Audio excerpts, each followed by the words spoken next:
of, I think I read that EM is 5'5", and these players are well beyond 6 feet tall, and they're all like prime physical, like just thinking of the situation and not being like, hold on, timeout is, and the only time that comes to your head is again thinking of self-preservation, At the end. consequences, legal.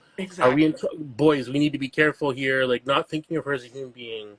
And talking about consent, and thankfully the conversation has evolved and grown, because with all good intention, we used to just say no means no. Like that was just a sentence in a whole conversation about consent. And thinking of like people who hear that and they think, so do I push her until she says yes? Like, well, what does yes Yeah. look like? And how consent is like it's it's about not seeing these things as a transaction, but it's interaction. Like we're saying, like everyday interactions. Exactly. Like all the different ways we seek consent, and we don't even think of it as consent or frame it as that. But this is obviously a magnified example in our lives for a variety of reasons, and we think about being intimate with somebody, and all the things that come with that. But even when we talk about enthusiastic consent, like even enthusiastic doesn't necessarily mean consenting all the time, because sometimes it's like even um, portraying being enthusiastic, or this is great, like is a muscle memory ritual of survival. Mm-hmm.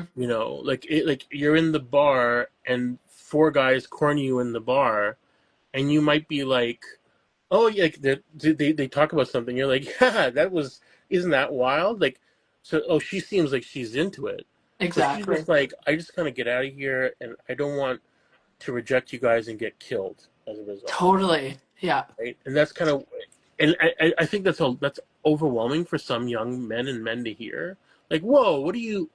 That's the reality. It is.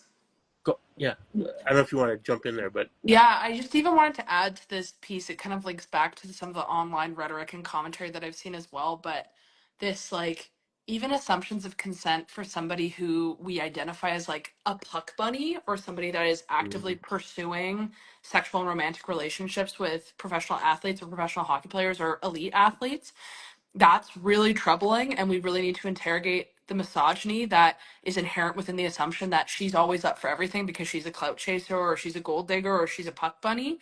And Uh, she might have consented to going to their room. She might have consented to having sex with one of them. There are multiple other steps within that and then the assault that happened where consent was quite evidently violated.